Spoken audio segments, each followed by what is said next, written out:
பாஜக தன் ஆட்சியை இழக்கும். இன்னையிலிருந்தே நம்ம ஐயா 56 இன்ச் மோடிக்கு தூக்கம் போயிருக்கோம். பாருங்க காங்கிரஸ் பாகிஸ்தானோட தொடர்புல இருக்கு. பாருங்க காங்கிரஸ் இடஒதுக்கீட்டுலாம் எடுத்துட்டு போய் முஸ்லீம்களுக்கு கொடுத்துருவாங்க. முஸ்லீம்களும் காங்கிரஸும் இப்படி சிவசேனா கட்சியை உருவாக்கின பால் தாக்கரே உத்தவ் தாக்கரேயோடைய அப்பாவை அப்படி கட்டி பிடிச்சுக்குவாரு மோடி. ஆனா அவர் மகனை போலி தாக்கரேன்னு வரும். அதுல இந்தியா கூட்டணி 151 சீட்ல இருந்து 162 சீட்டு வரைக்கும் வெல்லுவதற்கு வாய்ப்பு இருக்கிறது.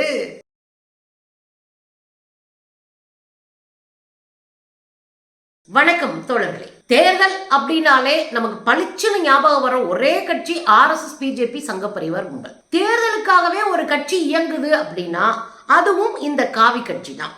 இவங்களுடைய வேலை என்னன்னா, ஒரு தேர்தல் முடிஞ்ச அடுத்த மாசத்துல இருந்தே அடுத்த தேர்தலுக்கு என்ன பண்ணலாம், என்ன குட்டிகளாட்டா பண்ணலாம், என்ன ஏமாத்து வேலை பண்ணலாம், யார் எந்த கட்சியை பிரிக்கலாம், எந்த பூட்டை உடைக்கலாம் அப்படின்னு வியூகம் வகுக்க ஆரம்பிச்சிருவாங்க.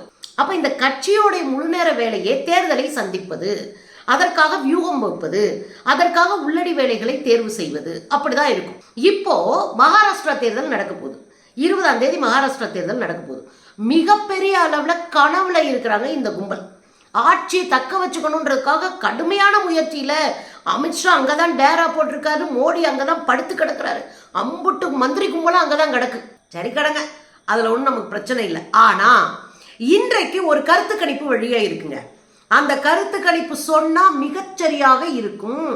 அந்த கருத்து கணிப்புல இப்ப என்ன சொல்றாங்கன்னா, பாஜக தன் ஆட்சியை இழக்கும், மிகப்பெரிய படுபயங்கரமான தோல்வியை சந்திக்கும்.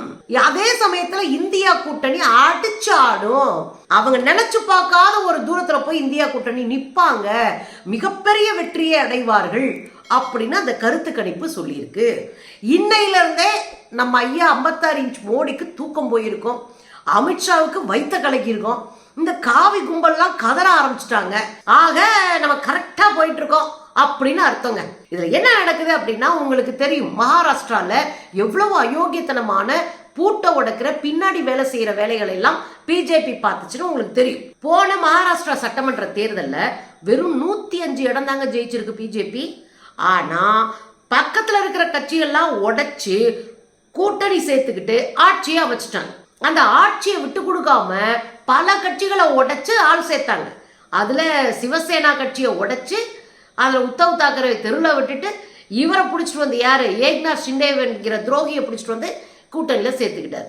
தேசியவாத காங்கிரஸை உடைச்சு அதுல அஜித் பவார் தனியா இழுத்துட்டு வந்து கூட்டணி கட்சியில சேர்த்துக்கிட்டு ஒரு ஆட்சியை உருவாக்குனாங்க. இது மாதிரி பல அயோக்கியத்தனத்தை மகாராஷ்டிராவில் பண்ணியிருக்காங்க. இந்த நாடாளுமன்ற தேர்தல் போன 2024 நாடாளுமன்ற தேர்தலில் அதுக்கு முன்னாடி நான் போய் தாராவியில் பேசுறதா மும்பைக்கு போயிருந்தேன்.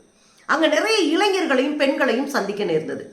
அதில் தலித் ஆக்டிவிஸ்ட்டுங்க, அந்த மொழி பேசுகிற ஆக்டிவிஸ்ட்டுங்க, நிறைய ஆர்டிஸ்ட்டுங்க, கலைஞர்கள் அப்படின்னு ஒரு பெரிய குரூப் மாணவர் எல்லாரையும் சந்திக்க நேர்ந்தது. அப்போ அத்தனை பேரும் RSS பிஜேபிக்கு எதிரான கடுமையான கோபத்திலும் அவர்களை வீழ்த்த வேண்டும் என்கிற மனநிலையும் இருந்ததை நான் பார்க்க முடிஞ்சு. ரொம்ப வெறித்தனமா இருந்தாங்க. இனி பாஜக இங்க வரக்கூடாதுடா அப்படின்ற வெறித்தனமா இருந்தாங்க. அந்த வெறித்தனத்தை 2024 நாடாளுமன்ற தேர்தலில் பார்த்தோம். அடிச்சு காலி பண்ணாங்க பாஜக டீம். நினைச்சே பார்க்க முடியாத ஒரு இடத்துல செய்த காங்கிரஸ் நினைச்சே பார்க்க முடியாத ஆகப்பெரும் வெற்றியை அடைஞ்சாங்க. இதுல பதறி போயிட்டாங்க மோடி கும்பல். அது இந்த முறை என்ன பண்றாங்கன்னா, அப்படி ஒரு பிரச்சாரம் அனல் பறக்குதுங்க. பாருங்க காங்கிரஸ் பாகிஸ்தானோட தொடர்புல இருக்கு. பாருங்க காங்கிரஸ் இடஒதுக்கீட்டுலாம் எடுத்துட்டு போய் முஸ்லீம்களுக்கு கொடுத்துருவாங்க. முஸ்லீம்களும் காங்கிரஸும் இப்படி இந்துக்களை காங்கிரஸ் புறக்கணிக்குது. 370 மீண்டும் காங்கிரஸ் கொண்டு வந்துரும். ஏன்னா அது மோசமான அமைப்பு. சாதிவாரி கணக்கெடுப்பு அப்படின்னு செய்ய சொல்லி நம்மளை வேணும்னே இழுத்து விடுது காங்கிரஸ். இதெல்லாம் மோடி பேசின பேச்சுங்க. அதோட மட்டும் இல்ல, நான் ஆட்சிக்கு வந்த பிறதான் நாடே நல்லா இருக்கு, நான் ஆட்சிக்கு வந்த பிறதான் பாதுகாப்பா இருக்கு, மும்பை கலவரம் இல்லாம இருக்கு அப்படின்னு ஒரு உருட்டை உருட்டி விட்டாரு நம்ம G56 இன்ச் மோடி. இதுக்கு இடையில விவசாயிகளுடைய சிக்கல் தலை தூக்க ஆரம்பிச்சிச்சு. விவசாயிகள் வெங்காயத்தை ஏற்றுமதி செய்யக்கூடாதுன்னு ஒரு சட்டத்தை மோடி தானே கொண்டு வந்தாரு. அப்ப விவசாயிகள் வச்சு அடிச்சு ஓட விட ஆரம்பிச்சிட்டாங்க. வெங்காய ஏற்றுமதி இல்லாதனால இங்க உற்பத்தி ஆகிற வெங்காயம் ₹1 ஒரு கிலோவை எடுத்து வெங்காய விவசாயிகள் தற்கொலைக்கு தூண்டியது மோடி ஆட்சி. அப்ப அங்க இருக்கிற விவசாயிகள் கடுமையான கோபத்துல இருந்தாங்க இந்த காவிகள் மேல. அதுல எதிர்கட்சிகளை பதக்தி ஆன்மா அப்படின்னு கேலி பண்ணாரு மோடி. இந்த பதக்தி ஆன்மானா என்ன அர்த்தம் அப்படின்னா பரிதவிப்பான ஆன்மா அப்படின்னு அர்த்தம். பாவம் பரிதவிச்சு கிடக்கு அப்படின்னு சொன்னாரு. இது எதிர்கட்சிக்கு பலமா போச்சு. இப்ப எதிர்கட்சிக்கு பலமானா யாரு? இந்தியா கூட்டணிக்கு பலமா போச்சு. அவங்க மேல ஒரு சிம்பத்தியை மக்கள் கிரியேட் பண்ணிட்டாங்க. அதோட மட்டும் இல்லைங்க, இப்ப சிவசேனா இவங்களுக்கு எதிரியா, ஆனா பால் தாக்கரே நண்பரா. சிவசேனாவை உருவாக்கிய பால் தாக்கரேவை அவர் எவ்வளோ பெரிய இந்துத்துவா தெரியுமா, அவர் எவ்வளோ பெரிய தலைவர் தெரியுமா, தமிழ்நாட்டில் வந்து ஜெயலலிதா தெரியுமா, எம்ஜிஆர் தெரியுமான்னு உருட்டுவானுங்களே இந்த காவி கும்பல். அதே தான் அங்கே போய் உருட்டிருக்காங்க. எவ்வளோ பெரிய ஆள் தெரியுமா, அவர் அன்னைக்கே 80கள்லேயே வந்து தமிழர்களாக அடித்து ஓட விட்டார் தெரியுமா. இது மாதிரியான சில பல இதெல்லாம் போட்டு நாங்கள்லாம் பால் தாக்கரே மேலே பேரன்பு வைத்திருக்கணும் உருட்டி விட்டுருக்காங்க இந்த தேர்தலில். அது மட்டும் இல்லைங்க, ஆக இதெல்லாம் சேர்ந்து எதிர்கட்சிகள் மேல ஒரு அனுதாபத்தை உண்டாக்குச்சு. உங்களுக்கு தெரியும் நல்லா, இந்த கட்சியை உடைச்சு எவ்வளவு காலி பண்ணிச்சு இந்த கும்பல். பதக்தி ஆன்மா, பரிதாபத்திற்குரிய ஆன்மா அப்படின்னு எதிர்கட்சிகளை கேலி பண்ணதோட சிவசேனா கட்சி, உத்தவ் தாக்கரே கையில இருக்கிற சிவசேனா கட்சிய போலி சேனா அப்படின்னு வர சொன்னார். சிவசேனா கட்சியை உருவாக்குன பால் தாக்கரே உத்தவ் தாக்கரேயோடைய அப்பாவை அப்படி கட்டி பிடிச்சுக்குவாரு மோடி. ஆனா அவர் மகனை போலி தாக்கரேன்னு வரான். போலி தாக்கரே கட்சி, போலி சேனா கட்சி அப்படின்னு சொல்லுவாராம். ஆனா மக்கள் அதை மைண்ட்ல வச்சிருப்பாங்கல்ல. நீ என்ன பண்ண? போன சட்டமன்ற தேர்தலில் சிவசேனாவை எப்படி உடைச்சிங்க? உத்தவ் தாக்கரேவை தனியா தூக்கிட்டு போய் சிவசேனா கட்சியை உடைச்சு காலி பண்ணதோட இல்லைங்க, அவருடைய கட்சி கொடியை பிடுங்கிட்டாங்க. போன சட்டமன்ற தேர்தலில் என்ன நடந்துச்சுன்னு நினைக்கிறீங்க? எவ்வளவு அயோக்கியத்தனம் பண்ணாங்க தெரியுமா இந்த காவி கும்பல. நீங்க கட்சியை உடைக்கிறது வேறங்க, சிவசேனா கட்சியை உடைக்கிறாங்க. யாரு? ஏக்நாத் ஷிண்டேன்ற ஒரு துரோகியை வச்சு உடைக்கிறாங்க. உடைச்சது மட்டும் செய்யல, அந்த கட்சியினுடைய கொடியை பிடுங்கி ஏக்நாத் ஷிண்டேட்ட கொடுக்குறாங்க. உத்தவ் தாக்கரே கையில இருந்த அவங்க அப்பா உருவாக்கிய கட்சியினுடைய கொடியை பிடுங்கி ஏக்நாத் ஷிண்டேட்ட கொடுக்குறாங்க. சின்னத்தை பிடுங்கி ஏக்நாத் ஷிண்டேட்ட கொடுக்குறாங்க. கட்சி பெயரை பிடுங்கி ஏக்நாத் ஷிண்டேட்ட கொடுத்துட்டாங்க. இது எவ்வளவு பெரிய அயோக்கியத்தனா. அப்படியே அதை தூக்கிட்டு வந்து தேசியவாத காங்கிரஸ்ல செஞ்சாங்க. அஜித் பவாருக்கு அப்படியே கட்சியை பாதி பிரிச்சுட்டு போய் கூட்டணி வச்ச உடனே, பிஜேபி காரண்ட கூட்டணி வச்ச உடனே மகிழ்ந்து போய் கோடி சின்ன அப்படி அள்ளி கொடுத்துட்டாங்க. அப்போ உண்மையிலே அந்த கட்சியை உருவாக்குனவங்க தெருவில் நின்று வேடிக்கை பார்க்க, அதை உடைச்சு துரோகம் பண்ண கும்பல் கையில எல்லாத்தையும் கொடுத்தான். இதை மக்கள் வேடிக்கை பார்த்தாங்களா? வச்சிருக்கேன்டா உனக்கு ஆப்பு அப்படின்னு உட்கார வச்சு இந்த நாடாளுமன்ற தேர்தலில் சொறி அனுப்பி விட்டாங்க.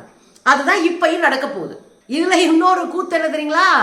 இந்த அஜித் பவார் இருக்கார் இல்லையா, கட்சியை பிரிச்சுட்டு போனவர் தேசியவாத காங்கிரஸ, அவரு சரத் பவாருடைய படத்தை போட்டு வீடியோ போட்டு ஓட்டு கேட்கிறாரா. இது என்னங்க கொடுமையா இருக்கு. இவருக்கு துரோகம் பண்ணிட்டு தான் கட்சியை உடைச்சிட்டு நீ கூட்டிட்டு போன, அப்புறம் அதுக்கு இவர் படத்தை போடுற, இவர் வீடியோ போடுற, நேர கோர்ட்டுக்கு போய் அப்படிலாம் போடக்கூடாதுன்னு கோர்ட்டு தலையிலே கொட்டி அனுப்பி விட்டுருச்சு. அப்ப என்னன்னா, வெற்றிக்காக எந்த எல்லைக்கும் போகக்கூடிய ஒரு கூட்டணியாக பிஜேபி கூட்டணி இருக்கிறது. அங்க களத்துல நின்று இலவச பேருந்து பயணம், அங்க வந்து மகளிர் உதவித்தொகை, உரிமை தொகை, இப்படி பல நலத்திட்டங்களை போட்டி போட்டுட்டு அறிவிச்சிட்டு இருக்காங்க. ஆனா மக்கள் என்ன சொல்றாங்க? 86,400 மக்கள் கிட்ட இந்த கருத்து கணிப்பை எடுத்திருக்காங்க. 86,400 தொகுதி வாரியா கருத்து கணிப்பு. தொகுதி வாரியாக கருத்து கணிப்பை எடுத்து அதை லிஸ்ட் அவுட் பண்ணி நேத்து லோக்பால் என்கிற நிறுவனம் அடிச்சு வெளியிட்டு இருக்கிறாங்க. கதற வச்சிட்டு இருக்கிறாங்க. லோக்பால் நிறுவனம் பல நேரங்களில் மிகச்சரியான ஒரு புள்ளி விவரத்தை வெளியிட்டதை நம்ம பல முறை பேசியிருக்கோம். நீங்க நம்ம பழைய வீடியோ எடுத்து பார்த்தீங்கன்னா தேர்தல் குறித்த வீடியோல லோக்பாலோடைய பேரே வராம இருந்திருக்காது. பல முறை வந்து அவங்க வந்து அந்த நிறுவனம் கருத்து கணிப்பு ஓரளவுக்கு சரியாக பக்கத்துல சொல்லி இருக்கிற நிறுவனமா இருந்திருக்கு. இந்த முறையும் அந்த நிறுவனம் 86,400 பேர்கிட்ட எடுத்த கருத்து கணிப்புல அதிரடியான பல முக்கிய முடிவுகள் கிடைச்சிருக்கு. அதுல இந்தியா கூட்டணி 151 சீட்ல இருந்து 162 சீட்டு வரைக்கும் வெல்லுவதற்கு வாய்ப்பு இருக்கிறது. இதுவே அவங்களுக்கு வைத்த கலைக்கிறோம். ஏன் தெரியுமா?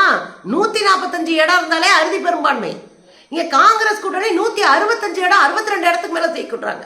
அப்ப பெரிய பரபரப்பை ஏற்படுத்திடுச்சு இது. சரி, அப்படியே பிஜேபி கூட்டணி எத்தனையா ஜெயிக்கும் அப்படின்னா 115ல இருந்து 128 வரையும் ஜெயிக்கும். இதர கட்சிகள் மிச்ச சீட்டை ஜெயிக்கும்.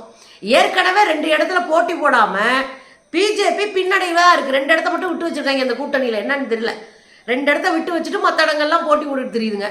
இவங்க முழு இடத்துல 288 இடங்களையும் முழுசா போட்டி போடுறாங்க. இந்தியா கூட்டணி வாக்கு சதவீதம் எவ்வளவு கிடைக்கிறதுக்கு வாய்ப்பு இருக்குன்னா, இந்தியா கூட்டணிக்கு 43ல இருந்து 46, 47 வரைக்கும் வாக்கு சதவீதம் கிடைக்குமா. ஆனா இதுவே பிஜேபி கூட்டணிக்கு 34ல இருந்து 38, 40 இந்த சதவீதம் தான் கிடைக்கும், 40க்குள்ள கிடைக்கும் அப்படின்னு இருக்காங்க. இதர ஓட்டுகளை எல்லாம் இதர கட்சிகள் பெறும் அப்படின்னு. இது ஒரு மிகப்பெரிய பின்னடைவாக காவிகள் பார்க்கிறார்கள். இது தெரிஞ்சுக்கிச்சுல, இனி பாருங்க எல்லாத்தையும் உடைச்சு ஏறுவானுங்கன்னு பாருங்களேன். அப்போ ஒரு விஷயம் என்னன்னா, மக்கள் கொந்தளிப்பில் இருக்கிறார்கள். ஏற்கனவே சிவாஜி சிலை கட்டுறேன்னு உடைச்சு வீழ்த்தினத மைண்ட்ல வச்சிருக்காங்க. ஏற்கனவே சிவாஜியினுடைய தலைப்பாகையே அவங்க வந்து ஒரு மரியாதைக்குரிய பொருளா பாக்குறாங்க. யாரும் தலையில வைக்க மாட்டாங்க. அந்த டிசைன்லயே யாரும் தலைப்பாக தலையில வைக்க மாட்டாங்க. அப்படி ஒரு மரியாதை அங்க இருக்கிற மகாராஷ்டிரா மக்கள்கிட்ட இருக்கு. அப்படி இருக்கும்போது அந்த தலைப்பாகை ஒன்று ரெடி பண்ணி மோடி தலையில வச்சாங்க இல்லையா, அது கடுமையான எதிர்ப்பை சந்திச்சு. இதை நம்ம பேசியிருக்கோம். 2024 நாடாளுமன்ற தேர்தலே அது எதிரொலிச்சுது. இந்த முறை மராத்தாக்களுக்கான இடஒதுக்கீடு குறித்து கிள்ளுக்கிறையா நினைச்சதுனால அதுவும் எதிரொலிக்குது. ஒரு பக்கம் மராத்தா, இன்னொரு பக்கம் தலித்துகள், இன்னொரு பக்கம் இஸ்லாமியர்கள், மொத்த ஓட்டையும் கவனமா ஒருங்கிணைக்கிற வேலையை இந்தியா கூட்டணி செய்திருக்கிறது. மிகப்பெரிய பின்னடைவை பாஜக சந்திக்க போகிறது என்று புள்ளி விவரங்கள் கூறுகின்றன, கருத்து கணிப்புகள் தெரிவிக்கின்றன. பொறுத்திருந்து பார்ப்போங்க. அடிச்சு ஆடி அவங்களை தோக்கடிக்கிறது தான் மகாராஷ்டிரா மக்களுக்கு நல்லது. அங்க இருக்கிற ஏழ்மையில் இருக்கிற மக்களுக்கு ரொம்ப நல்லது. இல்லைன்னா அதானி அம்பானிக்கு மகாராஷ்டிராவை பிளாட் போட்டு வித்துட்டு போயிடுவானுங்க. அதுதான் நடந்துகிட்டு இருக்கு ஆல்ரெடி.